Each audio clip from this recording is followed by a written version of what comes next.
حضرت ابو مسعود رضی اللہ تعالیٰ عنہ سے مروی ہے کہ ایک انصاری شخص تھا، اسے ابو شعب رضی اللہ تعالیٰ عنہ کہا جاتا تھا۔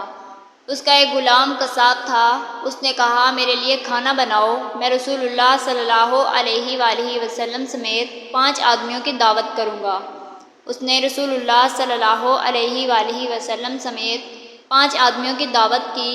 آپ کے پیچھے ایک اور آدمی چلنے لگا۔ نبی کریم صلی اللہ علیہ وآلہ وسلم نے فرمایا، تم نے ہم 5 آدمیوں کی دعوت کی تھی اور یہ آدمی ہمارے پیچھے پیچھے آ رہا ہے، اگر تم چاہو تو اسے اجازت دے دو، اگر چاہو تو نہ دو۔ اس نے کہا نہیں، میں نے اسے اجازت دے دی۔ السلسلۃ الصحیحہ حدیث نمبر 308۔ حضرت عبداللہ بن عمر رضی اللہ تعالیٰ عنہ سے مرفوعاً مروی ہے کہ رسول اللہ صلی اللہ علیہ وآلہ وسلم نے فرمایا، 3 چیزیں واپس نہ کی جائیں، یعنی ہدیہ لینے سے انکار نہ کیا جائے، تکیہ، عطر اور دودھ۔ السلسلۃ الصحیحہ حدیث نمبر 328۔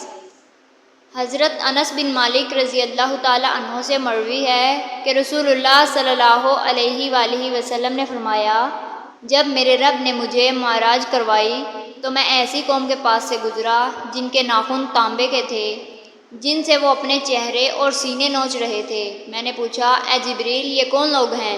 حضرت جبرائیل علیہ السلام نے فرمایا، یہ لوگوں کا گوشت کھاتے تھے، یعنی غیبت کرتے تھے اور ان کی عزتیں خراب کرتے تھے۔ السلسلۃ الصحیحہ حدیث نمبر 384۔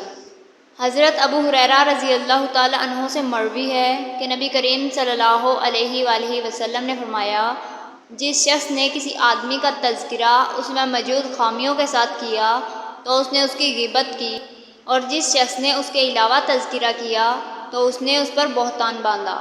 السلسلۃ الصحیحہ حدیث نمبر 411۔